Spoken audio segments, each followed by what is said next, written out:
სახელითა მამისათა და ძისათა და სულისა წმინდისათა ამინ. სიტყვად გმული წმინდათა შორის მამისა ჩვენისა ეგნატე ბრიანჩანინოვის. სწავლება მე-12 კვირას ხსნის შესახებ. მოძღვარო სახიერო, კითხა ახალგაზრდამ ჩვენს უფალ იესო ქრისტეს. რა იკეთილი ვქნე, რაითა მაყუნდეს ცხოვრება საუკუნე. ანუ რა უნდა გავაკეთო, რომ გადავრჩე? კითხვა ძალიან მნიშვნელოვანია. კითხვა, რომელიც განსაკუთრებით უნდა აწუხებდეს ყოველ ადამიანს მიწიერი მოგზაურობის დროს. როგორც უკიდეგანო ზღვაში მცურავი მოგზაურის წარმოსახვასა და ხსოვნას გამუდმებით მშვიდი ნავსაყუდელი წარმოუდგება, ჩვენც ასევე სიცოცხლის ზღვის ტალღებზე მუცურავეებს გონების თვალწინ მუდმივად მარადისობა უნდა გვედგეს და მარადისობაში ჩვენს ხვედრს დროებითი ცხოვრების ასპარეზზე ვაწყობდეთ. რომელია ის შენაძენი, რომელიც დედამიწაზე მოვიპოვეთ და შეიძლება სამუდამოდ ჩვენს განუყოფელ საკუთრებად დარჩეს. ეს ჩვენი ხსნაა. ვინც მიწიერი ცხოვრება სიმდიდრის დასაგროვებლად გამოიყენა, იგი მარადისობაში გადასვლისას სიმდიდრეს დატოვებს. ვინც მიწიერი ცხოვრება პატივისა და დიდების მოსაპოვებლად გამოიყენა, მათ სასტიკი სიკვდილი წაართმევს. ხოლო ვინც მიწიერი ცხოვრება გამოიყენა ხსნის მოსაპოვებლად, ის თავის ხსნას მარადისობაში წაიღებს და მიწაზე შეძენილი მარადიულად ინუგეშებს ზეცაში. საყვარელო ძმებო, რა უნდა გავაკეთოთ, რომ გადავრჩეთ? ამ კითხვაზე პასუხს, ყველაზე დამაკმაყოფილებელ პასუხს, სახარებაში უპოვებთ. უფალმა განაცხადა, რომ მათთვის, ვისაც არ სწამს ქრისტე, გადარჩენისთვის აუცილებელია ქრისტეს რწმენა. ხოლო ქრისტეს მორწმუნეთა გადარჩენისთვის აუცილებელია ღვთისმცნებების მიხედვით ცხოვრება.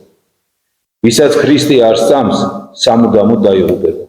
ხოლო ვისაც ქრისტეს სწამს ბაგეებით, მაგრამ არასრულებს მის ყოვლადწმინდა მცნებებს და ამიტომ მას საქმეებით უარყოფს, იგი სამუდამოდ დაიღუპება. სხვაგვარად რომ ვთქვათ, ხსნისათვის საჭიროა ქრისტეს ცოცხალი რწმენა. როცა იუდეველებმა ჰკითხეს უფალს, რა ვიყოთ, რაითა ვიქმოდეთ საქმესა ღმრთისასა, უფალმა მათ უპასუხა: ერთსი არ საქმე ღმრთისაი, რაითა რწმენეს, რომელი იგი მან მოავლინა. ქრისტეს ცოცხალი რწმენა არის საქმე, ღვთის საქმე და იმდენად დიდი, რომ მისით ხსნა სავსებით სრულდება. ასეთი რწმენა გამოიხატება მთელი ცხოვრებით, ადამიანის მთელი არსებით. იგი მოიცავს მის აზრებს, მის გულის მიერ გრძნობებს, მთელ მის საქმიანობას. რომელსაც რწმენეს ჩემი, აქ უნდეს ცხოვრება ის საუკუნო. და ესე არის ცხოვრება საუკუნოი, რაითა გიცოდიან შენ მხოლოდ ჭეშმარიტი ღმერთი და რომელი მოავლინე იესო ქრისტე. ცოცხალი რწმენა არის ღვთის ხედვა და შემეცნება. ცოცხალი რწმენა არის ცხოვრება, რომელიც მთლიანად ეძღვნება ღვთის მოსაობასა და საწუთროსათვის მოკვდინებას. ცოცხალი რწმენა ღვთის ნიჭია. წმინდა მოციქულები ამ დიდ ნიჭს თხოვდნენ უფალს, როცა მას ეუბნებოდნენ, შემძინე ჩვენ სარწმუნოება. ხოლო ცოცხალი რწმენის საშუალებით შეუძლია ადამიანს უარყოს თავისი დაცემული ბუნების ოჩვენებითი ღირსებები. გახდეს უფლის მოსწავლე და მიმდევარი გონებითა და საქმიანობით, რომლებიც შეესაბამება განახლებულ ბუნებას. სულიერი დარბაზი, რომელშიც ინახება და საიდანაც ამოუწურავად გვეძლევა სულიერი განძი, ჭეშმარიტი რწმენა, არის ერთი წმინდა მართლმადიდებელი ეკლესია. ამიტომ აუცილებელია ხსნისათვის მართლმადიდებელ ეკლესიას ვეკუთვნოდეთ. ვინც ეკლესიას არ ემორჩილება, იყავ იგი შენდა, ვითარცა მეზვერე და წარმართი, თქვა უფალმა. ამაოდ მიაჩნია ზოგიერთებს გონების ცოდვა, სუბუქ უმნიშვნელო ცოდვა. რამდენადაც სულის სხეულს აღემატება, იმდენად აღემატება სათნოება სულით შესრულებული, სხეულით შესრულებულ სათნოებას. რამდენადაც სულის სხეულს აღემატება, იმდენად უფრო მძიმე და დამღუპველია ცოდვა, სულის მიერ მიღებული და ჩადენილი. სხეულით ჩადენილ ცოდვაზე. სხეულის ცოდვა აშკარაა, სულის ცოდვა ძალიან ხშირად ნაკლებად შესამჩნევია. ზოგჯერ სრულიად შეუმჩნეველია სოფლის საზრუნავებში ჩაზირული ადამიანებისათვის. მით უფრო საშინელია იგი, რაც უფრო ზუსტი ამისი დარტყმები, მით უფრო განუკურნებელია წყლულები, რომლებსაც ისინი აჩენს. ცოდვილი აზრით კვეთებული ნათლის ანგელოზი პირქუშ დემონად იქცა და ზეციური სავანეებიდან განდევნილი ჯოჯოხეთის ქვესკნელში ჩავარდა. მან იქ მრავალი ანგელოზი და მრავალი ადამიანი გაიყოლა, რომლებმაც დაუშვეს მათი აზრები ცრუ შეხედულებებით დასნეულებულიყო. უფალმა, რომელმაც დაცემულ ანგელოზს სიცრუის მამა უწოდა, მას კაცის მკვლელიც უწოდა, როგორც ჭეშმარიტებაში არ მყოფს. სიცრუე არის მარადიული სიკვდილის წყარო და მიზეზი. პირიქით, ჭეშმარიტება არის ხსნის წყარო და მიზეზი, როგორც ამას თავად უფალი განსაზღვრავს. წმინდა ჭეშმარიტებას წმინდა ეკლესია ინახავს თავის წიაღში. მისადმი კუთვნილებითა და მორჩილებით შეიძლება სწორი აზროვნება ჰქონდეს ღმერთზე, ადამიანზე, სიკეთეზე, ბოროტებაზე და შესაბამისად ხსნაზეც. აშკარაა, რომ ხსნის შესახებ სწორი აზროვნების გარეშე შეუძლებელია თავად ხსნაც. ხსნის დასაწყისი ჭეშმარიტებაა, ხსნის დასაწყისი სწორი აზრია. სიკვდილის საწინდარი არის ცრუ აზრის მეშვეობით სიმართლისაგან განშორება. წმინდა ჭეშმარიტების სწავლებიდან ყოველგვარი გადახრა და ცრუ აზრის მიღება, რომელიც ამ სწავლების საწინააღმდეგოა, გადაჯაჭვულია ღვთის გმობისა და ღვთის უარყოფის საშინელ ცოდვასთან. ამის გამოცდილებით მტკიცებულებას წინაპრების დაცემაში ვხედავთ, რომელიც ცრუ აზრის მიღებით დაიწყო. გამოცდილებით მტკიცებულებას ვხედავთ ყველა ერესში. მათგან ერთნი ღმერთს გმობდნენ, რადგან მიისწრაფოდნენ უარეყოთ ჩვენი უფლის, იესო ქრისტეს ღვთაებრიობა და დაემახინჯებინათ მისი განკაცების ყოვლადწმინდა დოგმატი. სხვებმა ღმერთი დაგმეს ადამიანისათვის ღვთაებრივი ღირსების მიწელი. ზოგიერთებმა ღმერთი იმით დაგმეს, რომ სულიწმინდას ქმნილს უწოდებდნენ. ზოგიერთებმა ღმერთი იმით დაგმეს, რომ უარყოფდნენ სულიწმინდის მოქმედებას ეკლესიის საიდუმლოებში და მათ ადამიანების გამოგონებას უწოდებდნენ. და ბოლოს, ზოგიერთებმა დაგმეს ღმერთი იმით, რომ მოითხოვეს ქრისტეს მცნებებით ცხოვრების უგულებელყოფა. მზაკრულად დუმდნენ რწმენის დოგმატებზე, მაგრამ ამასთანავე კლავდნენ რწმენას, რომელსაც თავისი სიცოცხლისათვის აუცილებლად სჭირდება რწმენის საქმეები. სარწმუნოება ითვინიერ საქმეთა მკვდარ არსს, თქვა მოციქული. მოციქულის სწავლებით ქვეყნიერების აღსასრულამდე უდიდესი უბედურება უნდა ეწიოთ იმ ადამიანებს, რომლებმაც სიყვარული იგი ჭეშმარიტებისაი არა შეიწყნარეს, რაით ამცა ცხონდეს იგინი. ამისთვის მოულინოს მათ ღმერთმა, ანუ დაუშვას, შემწე საცთურებისაი, უდიდესი ურჯულოს სახით, რაითა რწმენეს მათ ტყუილისაი, რაითა ისაჯნენ ყოველნი, რომელთა არ არწენა ჭეშმარიტება ისაი მის, არამედ სათნო ეყვეს სიცრუესა შინ. ბოროტმოქმედთაგან ბოროტმოქმედის ღმერთად აღიარებით, ადამიანები ამხელენ და აღიარებენ თავიანთი გონების ღირსებას, თავიანთი გულის განწყობის ღირსებას. ჩვენი აზროვნება, ანუ ჩვენი გონება შეიძლება სულიერი მხოლოდ მაშინ იყოს, როცა იგი მთლიანად ჭეშმარიტებაში მყოფობს. ამაღლებულია მასთან ქრისტეს ცოცხალი რწმენა. ჭეშმარიტებისაგან განდგომა არის დაცემა სულიერი ციდან, ხორციელ სიბრძნეში, ცრუ მოსახელე გონებაში, დაღუპვაში.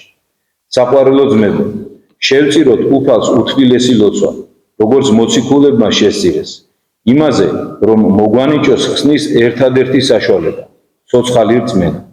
გამოვითხოვოთ რა ლოცვით ამ ნიჭის მიღებას, მისი შეძენისათვის საკუთარი ძალისხმევით დავამტკიცოთ ფასდაუდებელი ნიჭის მიღების სურვილის გულწრფელობა. მოიქეც ბოროტისაგან და ხმენკეთი. ძალისხმევით გამოვგლიჯოთ გული ცოდვას და ძალისხმევით შევათვისოთ მას სათნოება. ახლა ჩვენ უხილავი ღვთის წინაშე წმინდა ტაძარში ვდგავართ და შესაძლებლობა გვაქვს ვთხოვოთ მას ყველაფერი, რაც კი ჩვენი ხსნისათვის გვჭირდება.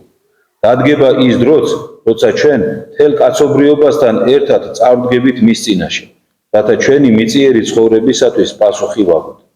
გავფრთხილდეთ, რომ მაშინ ღმერთს ქრისტიანთა მხოლოდ ამაო სახელი არ შევაგებოთ საქმეების გარეშე, რომლებსაც ღმერთი ქრისტიანებისაგან ითხოვს. მან აღვიქვა, რომ თვალთ მაგს ქრისტიანებს საშინელ პასუხს გასცემდა და გასცემს კიდეც. მას ჟამსა რქვამად, ვითარმეთ თქვა მან, არა გიცნი თქვენ, განმეშორენი ჩემგან ყოველნი მოქმედნი უსჯულოებისანი. ამინ. ღმერთმა დაგვიფაროს თითოეული ჩვენთაგანი და ყველა ადამიანი ამ საშინელი სიტყვების მოსმენისაგან საშინელ სამსჯავროზე. თუმცა აი ეს სიტყვა წმინდა მღვდელმთავრის ღიად შემაგონებელი უნდა იყოს თითოეული ჩვენთაგანისთვის, რომ მართლაც აი ბოლო აბზაცში როგორ თქვა წმინდა ეგნატემბო, გავფრთხილდეთო, რომ აი იმ სამსჯავროზე მხოლოდ სახელით ქრისტიანობა არ შევაგებოთ. ამაზე თითოეული ჩვენთაგანი ძალიან უდასმით და ძალიან ხშირად უნდა ფიქრობდეს. წმინდა მღვდელმთავარმა ახლა აქ თავის სიტყვაში ჩვენ გითხრა ასეთი რამე, რომ ხსნისათვის აუცილებელია წამდეს ქრისტეს რომ იწამებ. მერე აუცილებელია ეს რწმენა დაამტკიცო საქმეებით, ანუ აღასრულო მისი მცნებები და იქვე გითხრა, რომ ცნებები ქრისტესი და სწავლება ღვთის შესახებ, სწავლებას ღვთის შესახებ იპყრობს თავის თავში მხოლოდ ერთი წმინდა მართლმადიდებელი ეკლესია. და ადამიანს თუ უნდა რომ ჰქონდესო სწორი წარმოდგენა ღმერთზე, ადამიანზე, სიკეთეზე, ბოროტებაზეო და ბოლოს თვითონ ხსნაზე, მაშინ ადამიანი უნდა იყოს მორჩილი ამ წმინდა მართლმადიდებელი ეკლესიის და მისი სწავლებების. და არ უნდა გადმოვარდეს ზეციური ჭეშმარიტებიდან და ნახეთ რაც გვეუბნება, არ უნდა დაეცეს კაცობრივი სიბრძნის მორევში. სამწუხაროდ უნდა ვაღიაროთ, რომ ძალიან ხშირად ჩვენ სწორედ რომ კაცობრივი სიბრძნის მორევში ვართ დანთქმულები და მხოლოდ აქედან ვუყურებთ ყველაფერს. აქედან ვზჯით ხოლმე რა არის სიმართლე, რა არის სიცრუე, რა არის სიკეთე, რა არის ბოროტება, რა არის სიყვარული, რა არის სიძულვილი. აი თუ ადამიანი პირუთვნელად საკუთარ სინდის გონებას განიხილავს, მიხვდება, რომ აი ყველაფერზე თითქმის რაც მე ჩამოთვალე ახლა, ყველაფერზე მისი წარმოდგენა არ არის განპირობებული სახარების სწავლების მიხედვით, არამედ მხოლოდ და მხოლოდ კაცობრივი სიბრძნეზეა დაფუძნებული. აი ამას თითოეული ჩვენთაგანი უნდა ყურადღებით ესე ვთქვათ ვეპყრობოდეთ. იმიტომ რომ ნახეთ რა თქვა წმინდა მღვდელმთავარმა, რომ ხშირად თუ ადამიანს გონია რომ გონების ჩადენილი ცოდვა, მსუბუქი ცოდვა არის. მართლაც ესეა, გონია რომ ახლა მე რას ვფიქრობ, რა დიდი ნიშნი ხანდახან იფიქრებ ადამიანი, რომ ახლა არა უშავს ახლა თუ ამაში მეშლება სწავლებაში ახლა არა უშავს ხმას არ ამოვიღებ და ესე არ არის. ნახეთ როგორც კარგი შენიშვნა მოგცა და მაგალითი რომ როგორც კი ნათლის ანგელოზმა მიიღო არასწორი აზრი, ის უკვე ბნელეთის ანგელოზად იქცა და ჯოჯოხეთში ჩავიდა და მარტო კი არა, ნახეთ, უამრავი ანგელოზი და უამრავი ადამიანი გაიყოლა იქ, რომლებმაც ასევე მასთან ერთად ეს ცრუ აზრი მიიღეს. ჩვენი პირველი მშობლები რითი დაეცნენ, მათაც აზრი მიიღეს პირველად. აზრი იმის შესახებ, რომ შეიძლება ღმერთი მათ ატყუებდა და შეიძლება ღმერთს მათი შურდა და არ უნდოდა მათი ღმერთებად ქცევა. ეს აზრი შეუშვეს პირველად თავში და მერე ხდება უკვე საქმე. ამისგან გვაფრთხილებს წმინდა მღვდელმთავარი, რომ გვეუბნება, რომ შენი აზრები, შენი გრძნობები მთლიანად დაუკავშირე სახარებას. მთლიანად დაუმორჩილე იმ ეკლესიას, რომელიც ამ სახარების სწავლებას ერთადერთი ფლობს უცდომელად. აი ეს არის ყველაზე მნიშვნელოვანი. დღეს ეშმაკმა მოახერხა სამწუხაროდ, რომ კაცობრიობის ქრისტიანული სამყაროს, მოდი ესე ვთქვათ, უდიდეს ნაწილში და თავად უკვე ცდილობს, რომ მართლმადიდებელ ადამიანშიც კი მოახდინოს ეს გაყოფა. მოახდინოს გაყოფა ღმერთსა და ეკლესიას შორის და დაუსახოს ადამიანს ისე თითქოს ეკლესია არის რაღაცა სხვა და ღმერთი არის რაღაცა სხვა. ჩვენ ამაზე ადრე ნასაუბრალი გვაქვს, ამიტომ დღეს დიდხანს არ გავაგრძელებ. ეკლესია ეს არის სხეული ქრისტესი. ეკლესია არის ორგანიზმი და არავითარ შემთხვევაში არ არის ორგანიზაცია. რატომ ვამბობ ამას? იმიტომ რომ როგორც კი ეშმაკი მიაღწევს იმას, რომ ამ გაყოფას ადამიანის გონებაში, აი ამ ცრუ აზრს შეიტანს და ჩანერგავს მასში. თუ ადამიანი აი ამ აზრს მიიღებს, ის ადამიანი კარგავს ერთადერთი ხსნის საშუალებას. იმიტომ რომ გარდა ეკლესიისა ხსნის საშუალება სხვაგან ადამიანს არ აქვს. გამორიცხულია.